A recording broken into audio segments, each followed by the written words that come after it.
Kolluru వెలుమలలో best flat కోసం చూస్తున్నారా? రాధేశ్ కైనే ఎంచుకోండి.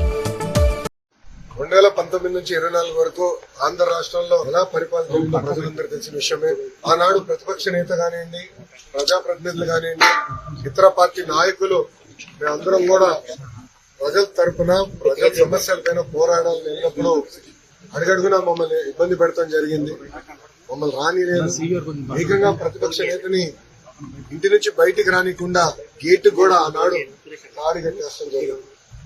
మేము ప్రెస్ మీట్ లో గత ప్రభుత్వాన్ని నిలదీస్తే కావాలని మా పైన కేసులు పెడతాం కానివ్వండి, ఏకంగా మా పార్టీ ఆఫీస్ పైన దేవాలయంగా భావించే తెలుగుదేశం పార్టీ కేంద్ర కార్యాలయం పైన దాడి చేశారు, గన్నవరం పార్టీ ఆఫీస్ పైన దాడి చేశారు.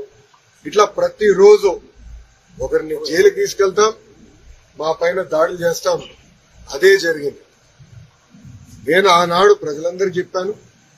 దాదాపు 90 బహిరంగ సభల్లో, యువగలం బహిరంగ సభల్లో ప్రజల ముందల ఎర్రబొక్క చూపించి ఏ అధికారులు వైకాపా నాయకులైతే చట్టాన్ని ఉల్లంఘించి ప్రజల్ని, తెలుగుదేశం పార్టీ కార్యకర్తలు ఇబ్బంది పెట్టారో న్యాయపరంగా వాళ్ళపైన చర్యలు తీసుకుంటా వాళ్ళని వదిలిపెట్టనని ఆనాడు హామీ ఇస్తాం జరిగింది.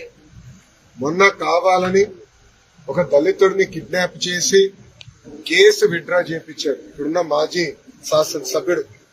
ఆ కిడ్నాప్ కేసే ఈ రోజు, ఆ కిడ్నాప్ వల్లనే ఈ రోజు ఆయన జైలుకి వెళ్లే పరిస్థితి. అన్ని వాస్తవాలు బయటకు వస్తాయి. మాకు దాంట్లో రాని సందేహం లేదు.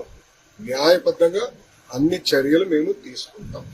సుమన్ టీవీలో మీ పర్సనల్ అండ్ బిజినెస్ ప్రమోషన్స్ కోసం కింది నెంబర్కి కాంటాక్ట్ చేయండి.